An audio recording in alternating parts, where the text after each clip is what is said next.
Okay guys, Chris back with you on CC's Aquatic Adventures, and you're looking at the FX4 that I took apart because I came in the fish room and I heard a noise, and I'm very like I hate noise, especially when it comes to my aquariums. I like to be as quiet as I possibly can. But if I hear some kind of a noise, I pretty much look at what, or investigate to see where it's coming from. And I found that it was coming from this FX4, which was clogged with, as you can see, just gook. All that goody bacteria. Now, the one thing that this stuff does, the polyfill, it does collect dirt pretty quick. So, I feel like now I'm doing this maintenance on this FX4 more often, which is fine. I don't really care. This stuff is cheap. I still have this bag from like about 6 months ago, and I still change them on almost every single tank. I usually change it every couple weeks, but this one I do maybe once a month. But as you can see, it was clogged with a bunch of crap, and what that does, it prevents the outtake flow. So, from flowing so high. And of course it could affect the intake if it's sitting over the top of the intake. Sometimes it'll be filled up with so much gook that it could clog up the intake. But also when it's drawing the water into the tank, it's making it difficult to do because it's not able to flow freely. So just to let you guys know and see how I have my FX4 set up. This is the top. This is like pretty much a very coarse sponge. Most FX4s have, FX6 has them, all the canister filters. But that I really don't touch. There's a lot of beneficial bacteria in there. I don't touch that at all unless it's really clogged, and I don't see it being really clogged. We could actually take it apart and see, but I don't think it's that bad. I mean, it's still good. You could probably get away with maybe taking it out and cleaning it, but we're gonna leave it the way it is. Sorry guys, I'm trying to just by myself. But so I took that out. I'm gonna leave that the way it is. There's a bunch of bio bowls in here. That's where most of your beneficial bacteria comes out. Then you got some chemical filtration. This is what do you call it? Ceramic media. I almost forgot what it was. And I keep charcoal in this tank. That's carbon, not charcoal. So I do keep a carbon, activated carbon in there, just because it keeps the tank crystal clear. And I have this tank, if you look, it's pretty much overstocked, or it's highly stocked with a bunch of fish in there. It's a 75 gallon. You can see I have the pot floats in there growing some nice roots. So I pretty much do everything in this tank where, to the extreme, to extra. So extra media, extra, anything to take away the nitrates. I do water change on this once every 2 weeks, but you can see the fish are beautiful in there. They're getting big. Most of these guys are babies when I got them, but you can see they're getting big now. So I try to keep up with these filters, but the one thing you do want to do with carbon is change it every 30 days.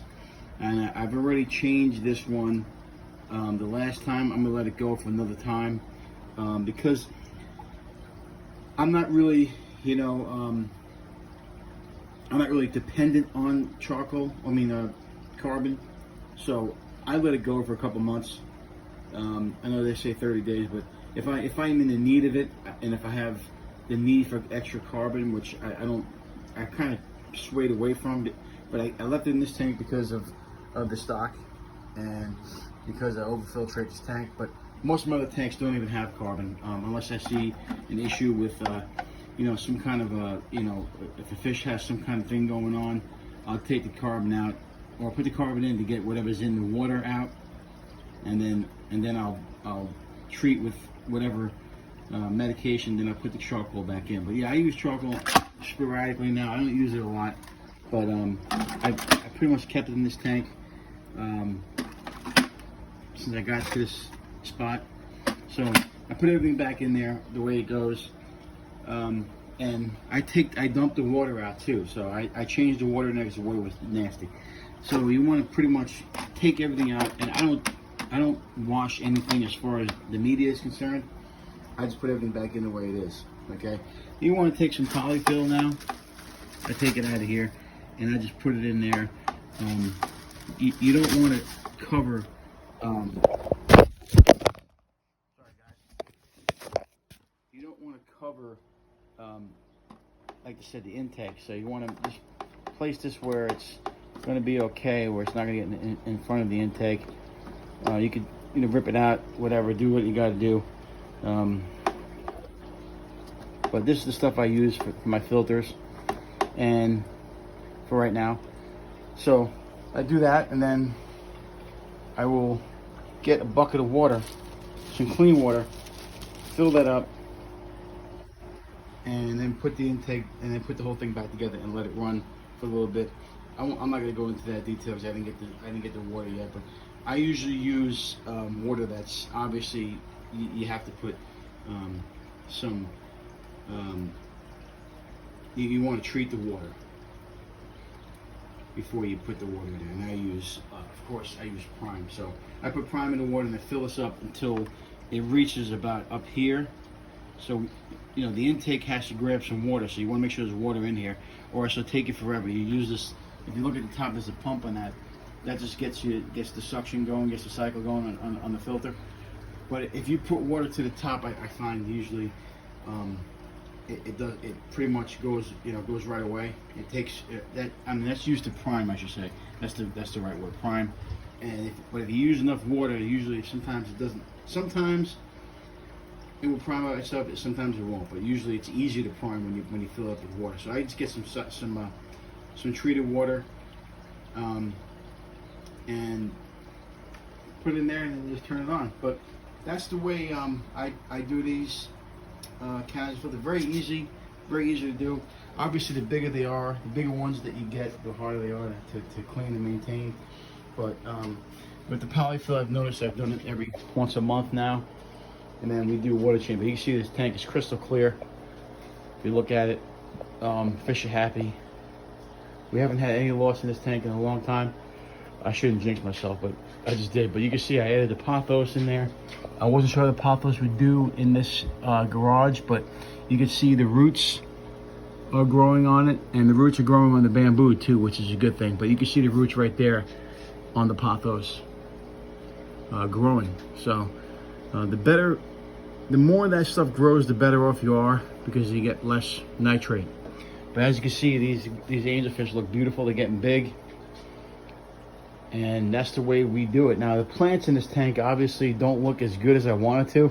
As a matter of fact, I've lost some fish, but I think a lot of it has to do with the lighting I have in this tank. But I don't really concern myself too much with the plants. I could always rescape it and do something from there. But this plant right here is weird. It's kind of growing longer. But the tank, the stuff back there, there's some stuff that's dead in the tank. I really haven't done any type of maintenance on the plants, but I really don't care about that as long as the fish are happy, and they are. So I'm very happy about that. But that's the way I clean my canister filter. And like I said, be aware whenever you go into your fish room, you'll always hear something or notice something different, and that's when you investigate. I just did a whole. I went through here and I looked at all the filters, and I changed all the media that need to be filled, that need to be changed. I just used the polyfill. Most of everything in there is cycled media. So as you can see, these guys here on the bottom are getting big. We're still looking for another tank. We're still in the process of figuring out how much money we need to live here. Got our electric bill today. It's around $200 with the water and everything. So it's not too bad. We're gonna pretty much keep everything the same, except maybe run like a bigger tank. But we'll be running the same filtration. So that's the plan moving forward as far as the next tank. But if you guys watch the live stream tonight, I will go further into detail about that. So check out the live stream tonight, 7 o'clock Eastern Standard Time. I'll go through all what's been going on with the fish room. But today I just want to show you guys how I clean my canister filter. And obviously, all I gotta do now is just fill it up with water, and then I'll hook it up. I usually keep the intake and outtake outside the tank. Like I put it back there once it's dry, And then when I put it back together, I'll put the outtake above the water, intake in the water. A lot of times if you put it, you put both in the tank at the same time, when the tank is full, you get a backflow, and it won't go. It will just keep pretend like it's gonna work and suck, and then put the water back in. But a lot of times it doesn't do that. It'll just think it won't go into the tank. What I'm saying. So that's why I usually it's like when we had the sump. Whenever we had to put a check valve in it. There's no check valve in these canister filters. So that's why you need to make sure your outtake is outside the water, so it doesn't give a backflow, and the water doesn't go back into the filter and doesn't go back into the tank. You know what I mean? Pretty much is what's called a backflow. So just remember to do when you put it back in, that you put your outtake. I always keep my outtake outside the water, unless your water is below your outtake. So see, if I put the outtake in, it's going to be inside the water or inside the tank. So if you're above the water column or above the water level, you should be okay. But when I do it, sometimes my outtake will drop into the water, and that's when I get a backflow, and it won't prime the filter. So you're not priming it because it's not going in and out. You know what I mean? Anyway, that's what we got going on today. Until next time, remember, if you can't own them, rehome them. See you guys next time.